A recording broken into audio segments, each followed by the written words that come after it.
इन तस्वीरों को ध्यान से देखो। चलते हुए पुलिस बख्तरबंद वाहन दर्जनों, शायद सैकड़ों की संख्या में, एक विशाल सैन्य काफिला, युद्धक टैंक, भारी तोपखाना, एंटी एयरक्राफ्ट सिस्टम। अब इन सैनिकों को देखिए, वे कड़ी ट्रेनिंग में हैं, लगातार तैयारी कर रहे हैं। जानना चाहते हैं क्यों? पोलैंड अब 2021 जैसा नहीं रहा। सच तो यह है कि जब रूस ने फरवरी 2022 में यूक्रेन पर हमला किया तो पोलिश लोगों में कुछ बहुत बड़ा बदलाव आ गया। जब उन्होंने रूसी टैंकों को सीमाएं पार करते देखा, शहरों पर बमबारी होते देखी, लाखों शरणार्थियों को अपनी सीमाओं की ओर भागते देखा, तो उन्होंने सोचना शुरू कर दिया, क्या अगला नंबर हमारा है? तभी उन्होंने तय किया कि वे तैयारी करेंगे, और सिर्फ अपनी रक्षा के लिए नहीं, बल्कि उस चीज के लिए भी जिसकी उन्हें सबसे ज्यादा डर है, और यह सुनिश्चित करने के लिए कि ऐसा कभी ना हो। इस तैयारी का खास मकसद है। इस नक्शे को ध्यान से देखिए। रूस के इस हिस्से को कालिनिनग्राद कहा जाता है, लेकिन यहाँ एक अहम बात है, यह पूरी तरह से रूस से अलग है। एक तरफ पोलैंड और दूसरी तरफ लिथुआनिया से घिरा हुआ है। यह यूरोप में एक रूसी द्वीप जैसा है, और इसी समय 40,000 पोलिश सैनिक इस क्षेत्र को घेर रहे हैं। वे दीवारें बना रहे हैं, खाइयां खोद रहे हैं, मिसाइलें तैनात कर रहे हैं। एक पुलिस जनरल ने कहा है कि अगर रूस ने हमला किया तो हम कालिनिनग्राद और 300 किलोमीटर के दायरे में सब कुछ जला देंगे। और फिर 21 नवंबर 2025 को कुछ बड़ा हुआ, और यह चेतावनी सिर्फ एक धमकी नहीं रह गई। लिथुआनिया के एक फैसले ने सब कुछ बदल दिया। देखते रहिए, हम समझाएंगे कि पुतिन कैसे एक ऐसी जाल में फंस गए जिससे बाहर निकलना नामुमकिन है, ताकि आप पूरी तरह समझ सकें कि पुतिन इस जाल में कैसे फंसे। हमें एक खास दिन पर वापस जाना होगा, 21 नवंबर 2025, जो एक आम गुरुवार था। दोपहर 2:37 पर कुछ ऐसा हुआ जिसने सब कुछ बदल दिया। लिथुआनिया की ट्रेन कंपनी ने एक छोटा तकनीकी और ठंडा बयान जारी किया। हम तुरंत लुकोइल उत्पादों का कालिनिनग्राद के लिए परिवहन रोक रहे हैं। इसका कारण नौकरशाही था, अमेरिकी प्रतिबंधों का पालन, लेकिन इसका असर विनाशकारी था, क्योंकि ठीक उसी समय रूसी ईंधन से भरी एक ट्रेन लिथुआनियाई सीमा पर खड़ी थी। हर साल उस रेलवे से 3,45,000 टन लुकोइल ईंधन ले जाया जाता था। वही ईंधन जो कालिनिनग्राद को जिंदा रखता था, और एक पल में ही वह सप्लाई बंद हो गई। सोचिए, आप रूसी हैं और कालिनिनग्राद में रहते हैं। गुरुवार सुबह उठकर नाश्ता करते हुए टीवी पर देखते हैं लिथुआनिया ने रूसी ईंधन का परिवहन रोक दिया। आपका पहला ख्याल शायद यही आया होगा, कितने समय के लिए? लेकिन जब आप पूरा बयान पढ़ते हैं, समझ आता है, न समय सीमा न बातचीत, सब काट दिया गया है। बस यही अंत है। और आप खिड़की तक दौड़ते हैं, सड़क की ओर देखते हैं। मैं एक बिंदु की तरह ठंडा पड़ गया हूं। स्टोरी बोर्ड, आदमी, सुरक्षित फॉर्म, कारें, ट्रक, मोटरसाइकिलें, सब खत्म होने से पहले टैंक भरने भाग रहे हैं, क्योंकि कालिनिनग्राद में हर कोई सच जानता है। वो क्षेत्र ईंधन का उत्पादन नहीं करता, सब कुछ आयात करता है, और उसकी मुख्य आपूर्तिकर्ता लुकोइल थी। सोचिए, हजारों और हजारों टैंकर ट्रक कतार में खड़े हैं। यही है जो 3,45,000 टन का मतलब है। लोगों के काम पर जाने के लिए ईंधन, अस्पतालों के चलने के लिए, और बाल्टिक की भीषण सर्दी में हीटिंग सिस्टम के लिए, जहां तापमान -20 डिग्री तक गिर जाता है। और सबसे जरूरी बात, रूसी टैंकों के चलते रहने के लिए। लेकिन असली समस्या यहां है। फिर से नक्शे को देखिए। कालिनिनग्रादो रूस का एक हिस्सा है जो देश के बाकी हिस्से से पूरी तरह से अलग है। मॉस्को से कोई ट्रेन वहां पहुंचने के लिए उसे एक और देश लिथुआनिया से होकर गुजरना पड़ता है, और लिथुआनिया ने अभी अभी दरवाजा बंद कर दिया है। तो उस 21 नवंबर को क्रेमलिन के अधिकारी आपातकालीन बैठक में इकट्ठा हुए, और उन्होंने सबसे जरूरी सवाल पूछा, हम कालिनिनग्रादो को कैसे सप्लाई करेंगे? अब 2 ही विकल्प बचे हैं, आसमान या समुद्र। हवाई परिवहन को कुछ ही मिनटों में खारिज कर दिया गया। सैकड़ों हजारों टन ईंधन को विमानों में ले जाना असंभव है, लागत बहुत ज्यादा होगी और लॉजिस्टिक्स भी असंभव है। समुद्र ही एकमात्र विकल्प बचा। सेंट पीटर्सबर्ग से तेल टैंकर जहाजों को बाल्टिक सागर के रास्ते कालिनिनग्राद भेजना कागज पर तो आसान लगता है, लेकिन यहीं से जाल कसना शुरू हो जाता है, क्योंकि पिछले 3 सालों में बाल्टिक सागर पूरी तरह बदल चुका है। जब फिनलैंड 2023 में नाटो में शामिल हुआ और स्वीडन 2024 में, तो वह सागर अब तटस्थ नहीं रहा, बल्कि लगभग एक झील बन गया जो पश्चिमी गठबंधन से घिरा हुआ है। और अब कल्पना कीजिए कि आप एक रूसी कप्तान हैं, आपको आदेश मिलता है इस ईंधन से भरे जहाज को कालिनिनग्राद तक ले जाएं। आप सेंट पीटर्सबर्ग के बंदरगाह से निकलते हैं, बाल्टिक सागर में प्रवेश करते हैं और आसमान की ओर देखते हैं। नाटो के ड्रोन गोल गोल उड़ रहे हैं, गश्ती विमान एक तरफ से दूसरी तरफ जा रहे हैं। आप जहाज के रडार को देखते हैं और संकेत, युद्धपोत, पनडुब्बियां ऑल आपको ट्रैक कर रहे हैं। आपकी हर एक हरकत दर्ज की जा रही है। हर ग्लोबल पोजीशनिंग सिस्टम निर्देशांक रिकॉर्ड हो रहा है। आपको 24 घंटे निगरानी में रखा जा रहा है। और रूस इस रास्ते के लिए जिन जहाजों का इस्तेमाल करता है वे सबसे अच्छे नहीं हैं, वे पुराने हैं, जंग लगे हुए हैं, कई के पास तो उचित बीमा भी नहीं है। पश्चिमी विशेषज्ञ इन जहाजों के बेड़े को भूतिया जहाज कहते हैं। सैकड़ों पुराने जहाज जिन्हें रूस प्रतिबंधों से बचने के लिए इस्तेमाल करता है। और यही वह हिस्सा है जो नाटो के सैन्य विश्लेषकों को खास तौर पर चिंतित करता है। ये जहाज अक्सर अपने लोकेशन सिग्नल बंद कर देते हैं। एक अनिवार्य अंतरराष्ट्रीय प्रणाली है जो दिखाती है कि हर जहाज कहाँ है। यह आपके मोबाइल के जीपीएस की तरह है, लेकिन जहाजों के लिए, ताकि टकराव से बचा जा सके। लेकिन रूसी जहाज जानबूझकर इस सिस्टम को बंद कर देते हैं और बस रडार से गायब हो जाते हैं। 2025 के आंकड़े दिखाते हैं कि रूस से जुड़े जहाज सामान्य जहाजों की तुलना में 6 गुना ज्यादा बार अपने सिग्नल घंटों या कभी-कभी दिनों तक बंद कर देते हैं। क्यों? खैर, इसके 2 संभावित कारण हैं। या तो वे अवैध माल छुपाने की कोशिश कर रहे हैं, या वे कुछ और भी बुरा कर रहे हैं। कुछ विशेषज्ञों का मानना है कि ये जहाज समुद्र की सतह का नक्शा बना रहे हैं, खासकर उन इंटरनेट केबल्स का जो पूरे यूरोप को जोड़ते हैं। ये केबल्स समुद्र की सतह पर हैं। इन्हें काटने से आधा यूरोप इंटरनेट से कट जाएगा। और एक घटना ने इन संदेहों की पुष्टि कर दी।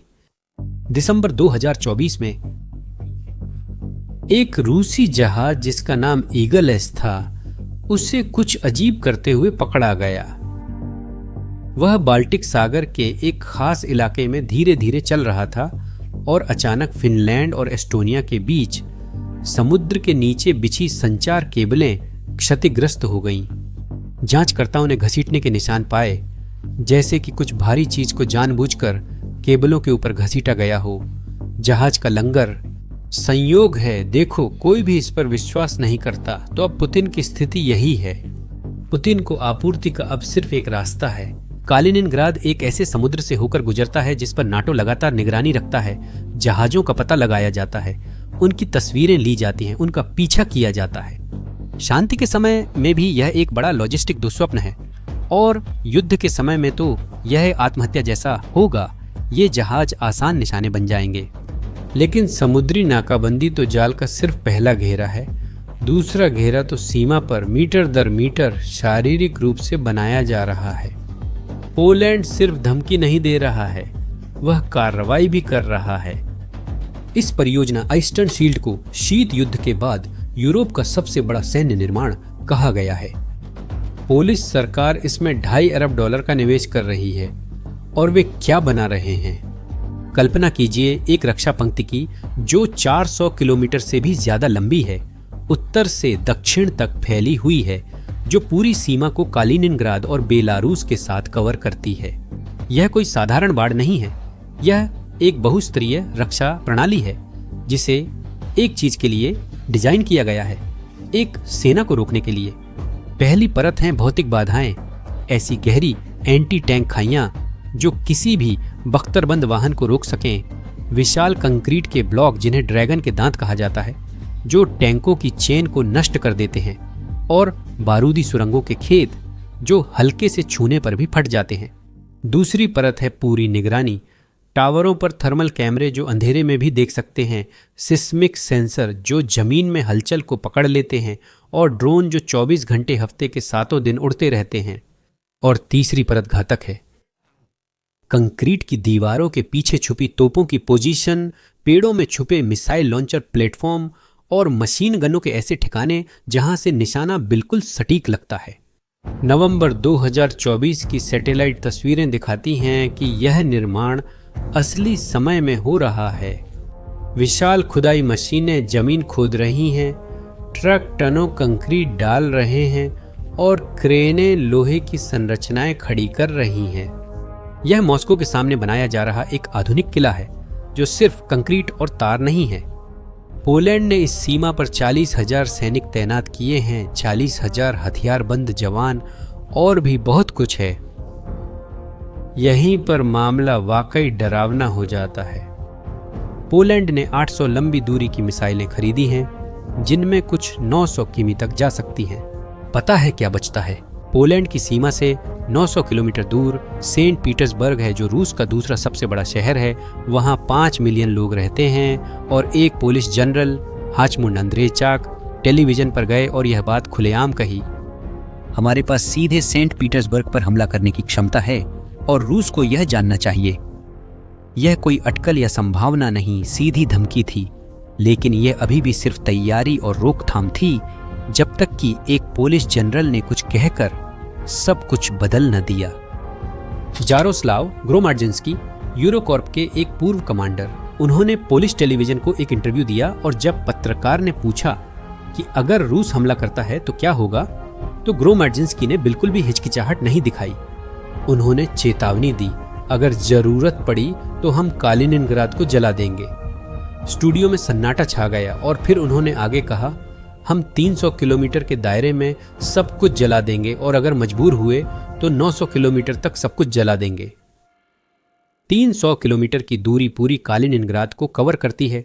900 किलोमीटर की दूरी सेंट पीटर्सबर्ग, बेलारूस और पश्चिमी रूस के महत्वपूर्ण हिस्सों तक पहुंच जाती है। उन्होंने सैन्य तर्क बताया कि कालिनिनग्राद को घेरने के लिए नष्ट करने से 3 गुना ज्यादा सैनिक लगेंगे, तो घेराव क्यों करें? दूसरे शब्दों में वह कह रहे हैं कि उस क्षेत्र को पूरी तरह से नष्ट करना घेराबंदी करने की तुलना में ज्यादा तेज और प्रभावी है। जब ये बयान मॉस्को पहुंचे तो क्रेमलिन के गलियारों में कुछ बदल गया, क्योंकि पहली बार नाटो के अधिकारी खुलेआम रूसी क्षेत्र पर हमला करने की बात कर रहे थे, उसकी रक्षा करने की नहीं बल्कि हमला करने की। दशकों तक नाटो का सिद्धांत स्पष्ट था, हम अपने क्षेत्र की रक्षा करते हैं, आक्रमण नहीं करते। पोलिश जनरलों ने अभी अभी इस सिद्धांत को चीर दिया है और जैसे ही धमकियां गूंज रही थीं, पोलिश सरकार ने आंतरिक रूप से कार्रवाई की। साथ ही उन्होंने ऑपरेशन होराइजन शुरू किया, जो एक आंतरिक सुरक्षा कार्यक्रम था जिसका मुख्य उद्देश्य था रूसी तोड़फोड़ को रोकना, क्योंकि रूस चुपचाप बैठकर सब कुछ होते हुए नहीं देख रहा था। वो हमला कर रही थी, लेकिन सैनिकों के साथ नहीं, आग के साथ, धमाकों के साथ, अराजकता के साथ। पोलैंड के सैन्य गोदामों में आग लगने लगी। रहस्यमय तरीके से अज्ञात ड्रोन नाटो के ठिकानों के ऊपर उड़ते हुए दिखाई देने लगे। भारी मात्रा में गलत सूचना फैलाने वाले अभियान पोलैंड की सोशल मीडिया पर छा गए। पोलैंड ने पिछले 2 वर्षों में ऐसे दर्जनों हमलों को दर्ज किया है, लेकिन यहाँ एक क्रूर विडंबना है। जब रूस छाया में पोलैंड को अस्थिर करने की कोशिश कर रहा है, वह खुले तौर पर लड़ने की क्षमता खोता जा रहा है। सच्चाई यह है कि यूक्रेन में युद्ध रूसी सेना को आखिरी आदमी तक थका रहा है। आइए आंकड़ों पर बात करें। कालिनिनग्राद की रक्षा के लिए मुख्य रूप से जिम्मेदार इकाई 11वां रूसी सेना कोर है। 2022 से पहले इस कोर में 12,000 से 18,000 पेशेवर प्रशिक्षित, सुसज्जित और तैयार सैनिक थे। लेकिन जब यूक्रेन में युद्ध शुरू हुआ तो इन सैनिकों में से कई को मोर्चे पर भेज दिया गया। खासकर खार्किव में जो संघर्ष की सबसे खूनी लड़ाइयों में से एक थी। और वहां वे मारे गए।